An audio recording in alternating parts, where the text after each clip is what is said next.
So you're visiting Tallinn, but you only have 4 hours to spare. Don't worry, I've got you covered. I'm gonna show you how to make the best use of your time when you're visiting the capital of Estonia.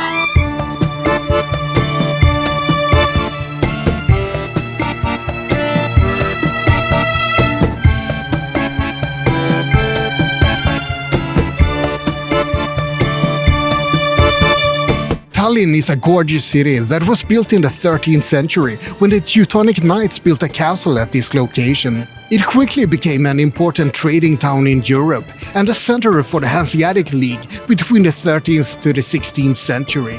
And the historical center of Tallinn, the Old Town, is still extremely well preserved. Let's start our very quick tour of Tallinn here at the Town Hall Square. This is the heart of the city, and this is where all the main events take place. Just be careful that you don't trip over the crowds of tourists. This place is often littered with tourists and with pigeons. I'll let you decide which is worse. At the Town Hall Square you can see, well, the Town Hall. And at the top of the Town Hall you can see a weather vane in the shape of an old warrior. That's Old Thomas, who has been guarding Tallinn since 1530. Old Thomas was a kind-hearted peasant who became a city guard, and he always gave candy to children. After he died, the children missed him so much that the city made a copper weather vane in his supposed likeness and placed him up there.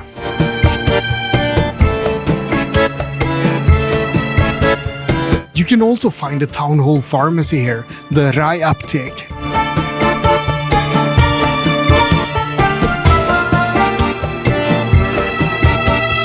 It's the oldest pharmacy in Europe, and no one really knows when it opened. In 1422, it had already had 3 different owners.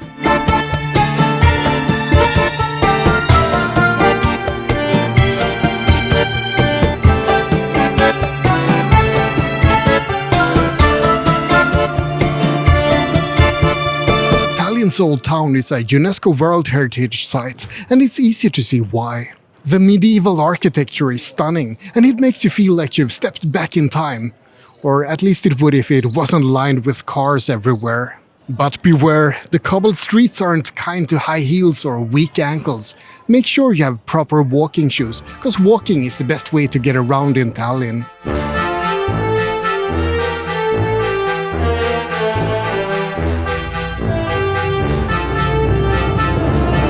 St. Catherine's Passage used to be known as Monk's Alley, and it was built more than 700 years ago. According to a page I found online, Tallinn's oldest building is supposed to be here. The Dominican monastery was built in 1246, and that is indeed very old. But it was actually destroyed in 1524 during the Reformation, so it no longer exists. However, they did salvage these tombstones from that monastery, and there's supposed to be a finely carved portal from 1246 somewhere around here as well. Not exactly the oldest building, but parts of it at least. Tallinn is really a city of contrasts. Right next to a medieval city wall, you find a McDonald's. This viewing platform that I can't pronounce, Kohtuotsa, is a place you simply must visit to get a panoramic view of the city. You might not get a good selfie here though, cause the wind will make your hair look like a bird's nest. I'm gonna blame the wind even though my hair always looks like a bird's nest. Even if the wind isn't messing with your hair, you might still find it difficult to get a good shot here, cause you're competing with a lot of tourists for spots. And birds as well. Look, see what I told you? A group just arrived. It's gonna be very crowded here. If this place happens to be full, you could visit the nearby Patkuli viewing platform instead. Some say that fewer people find their way to that viewing platform, cause it's an additional few minutes to walk from here.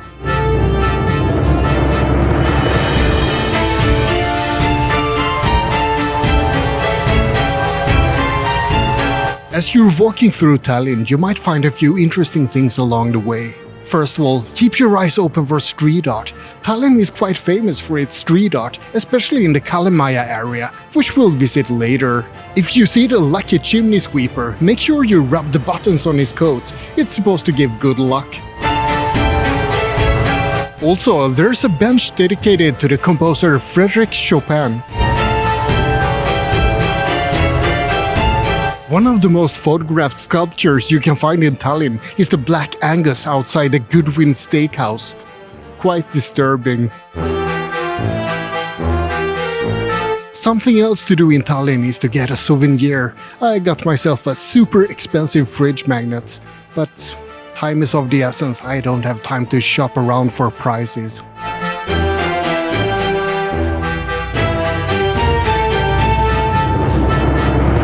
Peek in the Kirk is an old Low German term that means peek inside the kitchen. It was also a nickname for towers in general in the times of the Hanseatic League. Basically, you could peek inside people's kitchen if you're up there at the top of a tall tower.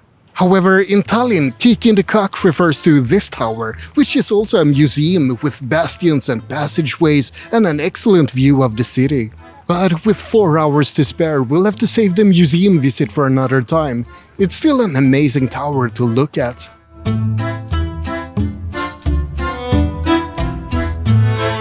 Speaking of museums, another museum you might want to visit in Tallinn if you have more time is the Seaplane Harbour Museum. The view inside that hangar is apparently quite spectacular.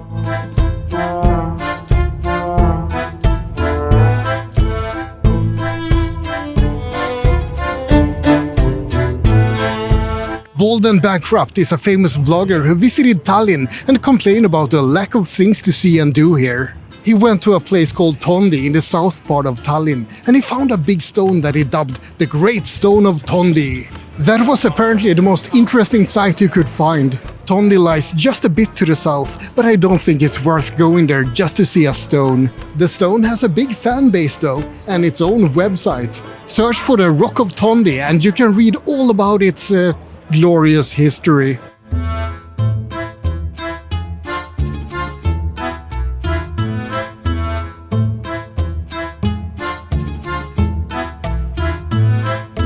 One of the top places to visit in Tallinn is Kadriorg Palace and Kadriorg Park. The problem is that with only 4 hours to spare, you really have to make it a quick visit. People online say that you have to choose between Kadriorg Park and Old Town if you just have one day in Tallinn, but I refuse. I want to see both. Take a tram or a taxi to Kadriorg and be prepared for some very quick sightseeing. Kadriorg Park was founded in the 18th century by Tsar Peter the Great for his wife Catherine. However, after Peter died in 1725, Catherine no longer showed any interest at all in the park or the palace. Talk about an expensive gift that went unappreciated. The palace is an art museum these days, but since we only have 4 hours in Tallinn, we're just gonna have to marvel at it from the outside. Kadriorg Park has a mix of formal gardens and more natural areas. One very popular spot is this pond in the middle with fountains and a gazebo. I was told that there might be swans here as well, but apparently not today at least.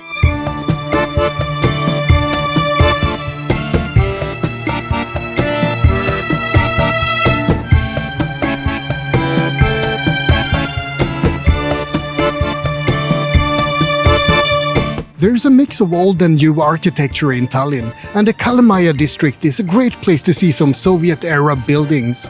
These days, it's a trendy area with lots of cool restaurants and bars, but you can still feel the oppressive Soviet times lingering in the architecture. If you're interested in the Soviet era, there's a KGB museum as well as KGB prison cells you can visit. I'll skip those on this trip, but with a little bit more time, that could actually be really interesting. Kulturikatl, also called the Creative Hub, is one of the most unique event and creative spots in Europe.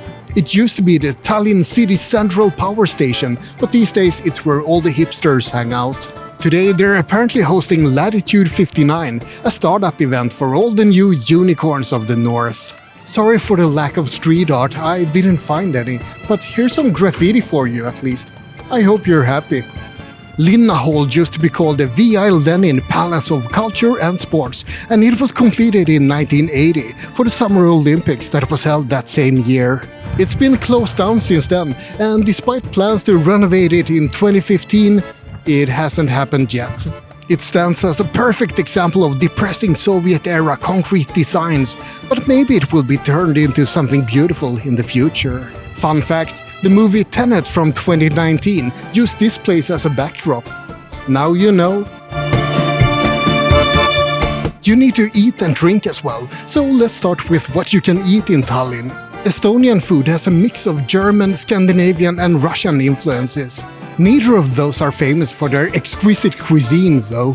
And Estonian food is full of fish, porridge, soups, meat and potatoes. Not exactly riveting stuff. Some people will praise the dark rye bread of Estonia, or the beetroot soups, or the smoked fish. But I'm not all that impressed by that. I'm used to Finnish and Swedish food, which is basically the same. So instead, let's focus on desserts and booze. There's a lot of different desserts and baked goods in Estonia, possibly to make up for the bland food. Marzipan is also quite popular here and quite famous. There's also a lot of cafes and bars and breweries. Craft beer is very popular in Tallinn, and the Pohjala brewery can be found in the west side of town. If you want to skip some of the attractions I've mentioned, you can go to their tap room instead and have a taste of what they have to offer. Some other places you might want to check out include Kompressor, Mustpudel, Pudel Bar, and Café Mademoiselle. I didn't have time to check them out myself, but they sound pretty good, all of them. And there you have it. That was a very quick guide to what you can do in Tallinn in just 4 hours. I hope you found it interesting and maybe useful as well.